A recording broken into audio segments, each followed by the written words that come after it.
A Novara una festa per ricordare Luca Porazzi, scomparso prematuramente a causa del sarcoma di Ewing. Una bella iniziativa dell'associazione Re Biscottino in collaborazione con l'associazione Un Sorriso con Luca. Tra l'altro, tra pochi giorni sarebbe stato il compleanno di Luca. È una serata bellissima, come normalmente sono le serate che si fanno qua per ricordare chi c'è e chi non c'è.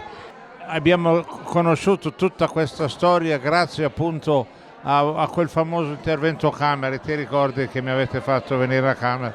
Allora lì ho conosciuto tutto. Certo, noi abbiamo voluto questa associazione Un Sorriso con Luca e loro sono intervenuti quando c'è stata appunto l'inaugurazione e la nostra associazione vuole raccogliere i fondi per la ricerca sul sarcoma di Ewing, che è appunto il male che ha portato via il nostro Luca.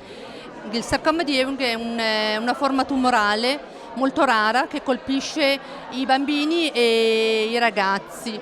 In questo momento non c'è ancora una cura, stanno comunque lavorando e scoprendo qualcosa, una molecola l'hanno già trovata, ci vuole ancora un po' di tempo, però non ci sono dei fondi per poter portare avanti questa ricerca perché non è riconosciuta dallo Stato.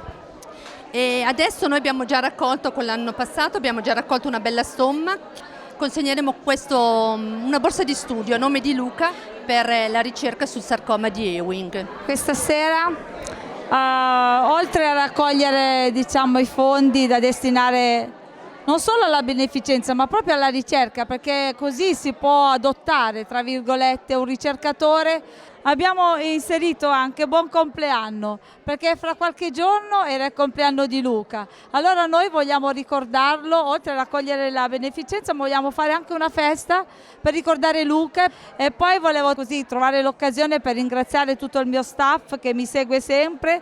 Da stamattina che stiamo lavorando abbiamo fatto un bellissimo menù e andrà tutto in beneficenza, anche una parte della spesa, tutto il resto l'abbiamo fatta noi con il cuore per voi.